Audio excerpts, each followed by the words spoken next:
Hi, my name is Tom Mavro and welcome to the Cut It TV training channel. The channel has been set up to provide easy to follow training tutorials in today's key media production software. Cut It itself is a UK based training company with over 15 years experience providing hands-on training in media production. If you would like any further information about our training services, please visit our website at www.cut-it.tv or check us out on social media. I hope you enjoy the following tutorial.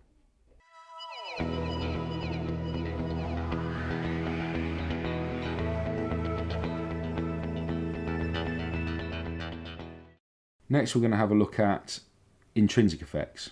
So let me select a video clip. I've got effects controls already open, so straight away I'm seeing the controls for the clip. I've added no additional effects to this clip, so we're just seeing the intrinsic effects at the moment. Here's the video intrinsic effects, here's the audio. On the audio, the main intrinsic effects are volume and pan, so pan something left or right. If this was a stereo clip, there'd potentially also be a channel volume on there as well. On the video side of things, there's three sets of intrinsic effects: motion, opacity and time remapping. Motion allows you to affect the frame of the video itself, so it allows you to scale the frame up, scale it down, rotate it, etc. Opacity allows you to affect the opacity of the clip, and time remapping allows you to change the speed of a clip and also to create variable speed effects where you put different speeds on different sections of the clip. That's something that we'll also be looking at in a later tutorial. If I open motion up first of all, here's all the controls. We have, for example, scale. If I click in here and reduce the scale down to 50%, that reduces the scale of the frame to 50%. If I type in 200%, that would scale it up. Let's just bring it down again. So we'll go 50%. The position of the frame, this is the horizontal position, this is the vertical position. What it's doing here is it's taking a point on the frame, which is known as the anchor point, and it's working out the distance of that point from the top left-hand corner of the frame. In this clip, the anchor point at the minute is right in the middle of the clip, and this is telling me that it's 960 pixels across from the top left-hand corner and 540 pixels down. If I increase this value, it's going to push the frame to the right as it moves further away from the top left-hand corner. If I decrease it, it moves it left. If I increase the vertical one, it pushes it down. If I decrease it, it pushes it up. Again, like the added effects, there's a reset button for all of the controls here, so I'm actually just going to reset that position for a minute.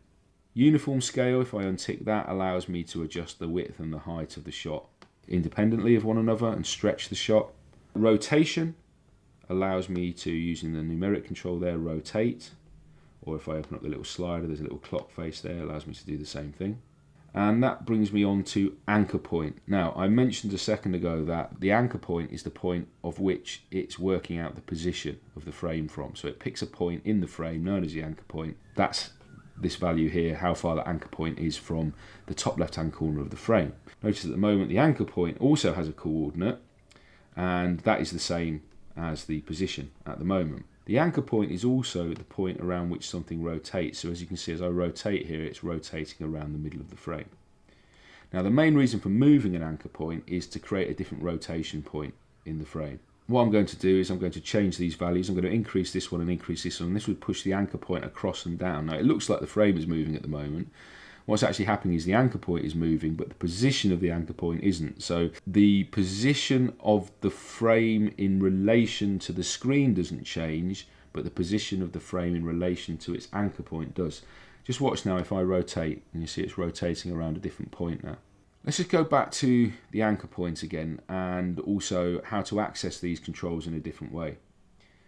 You can actually turn on some on-screen controls in the program window over here, and you can do this in two ways. You can come up to the motion controls and click on this little square icon here. As you can see, that's suddenly given me some control points around the frame in the program window. Or alternatively, if I just click away to turn those off again, I can also do that by double-clicking on the frame. With these controls on, I can then move the frame around. I can scale it up or down by dragging the little control points up or down. I can rotate it by moving close to a corner, so I get this little curly arrow symbol. And that allows me to drag and rotate. As you can see, it's still rotating around the anchor point.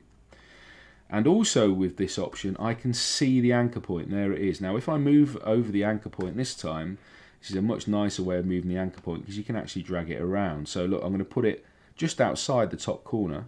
And let's do a little rotate again, and you'll see it rotating now around that point. For doing any type of job like this, I personally would have both sets of controls open, the numeric controls here and the on-screen controls. There's definitely certain things that are easier to do on screen, like move the anchor point, move the frame around, rotate it arbitrarily, or even scale it arbitrarily, where you just want it to sort of visually scale. However, there's also a lot of things that are much easier to do over here. So first of all, obviously we've got all our reset buttons, which are a big bonus.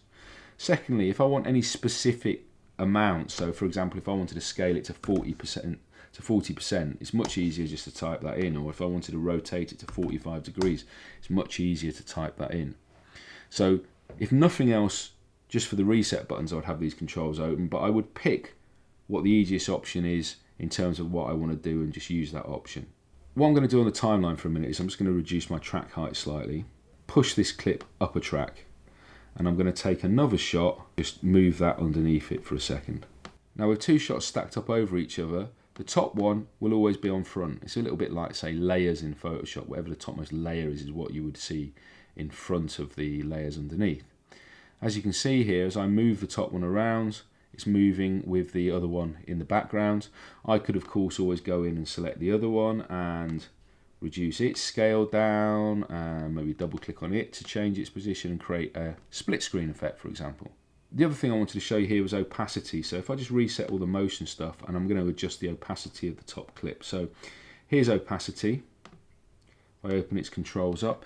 One of the things that's sort of unique about opacity is when you open it up, it is already designed to be what's called keyframed.